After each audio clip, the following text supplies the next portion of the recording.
stars Isa Gonzalez and Aaron Paul and is about an astronaut stranded on an alien planet who is suffering from amnesia and is surrounded by the remains of what used to be her crew.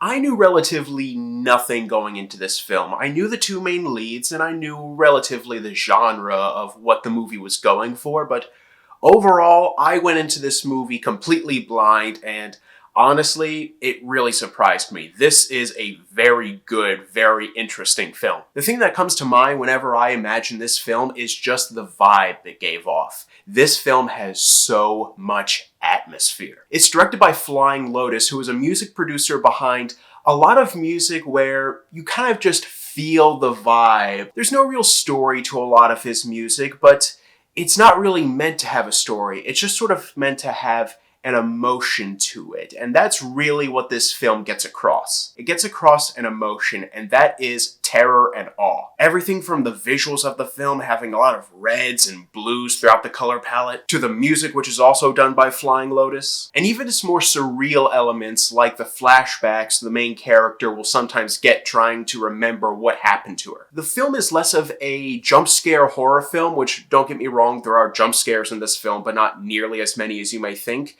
and more of a nightmarish sort of horror. Something like The Shining, where it's more the vibe of the whole thing, feels like you're trapped in this environment and you can't get out. In many ways, it also reminded me a lot of horror video games. Like, there are plenty of moments where in the film the main character is trying to squeeze her way into a narrow corridor, and I really wanted to just press X on the controller that I didn't have in my hands. It's clearly inspired by a whole bunch of other films, animes, and video games, while also having its own unique twist to the genre. Also, to be fair, the effects in this movie are really good. There was a great mix of practical effects and CGI in this film. In a weird way, the CGI did remind me of the CGI in Superman and Lois. When you just see the environments that the computers create, it's actually really cool, but the minute that you put an actual person in front of it, that's where it does kind of look a little fake. But still, overall, the CG and the visuals were so gorgeous that I didn't really mind it that much, especially with just how much it mixes with practical effects, especially as the movie goes on,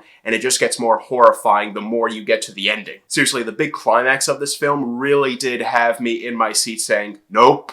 Nope! Nope! But as I alluded to, this is not a fantastic movie by any stretch of the imagination. First and foremost, the acting in the film is good, but it's not great. Everyone is serviceable, everyone is believable, but no one's pushing the boundaries of what their character can do, what their careers can be. And that's mainly due to the fact that the characters in this movie are kind of boring. You don't really care about anyone in this film. You understand just sort of the archetypes that they're supposed to be, but they don't really go beyond that in any stretch. Also, for as gorgeous as this movie is when it comes to the action sequences, that's where it's a little bit choppy, whether it comes to the editing or the flashing lights. You can't really make out the action that well in this film, and true, that's not really the point of the movie, but you would like to see that action, you would like to see that horror up close. I can completely see how someone would think that this movie is a little on the boring side because it's not really a character piece, and if you're looking for a character study with this film, you're not gonna get it. But if you're looking for a horror film that is going to display atmosphere like all of the best horror films do, and that is make you feel like you're in a continuous nightmare, that's where this film is definitely going to have an audience. I'm gonna give Ash a B.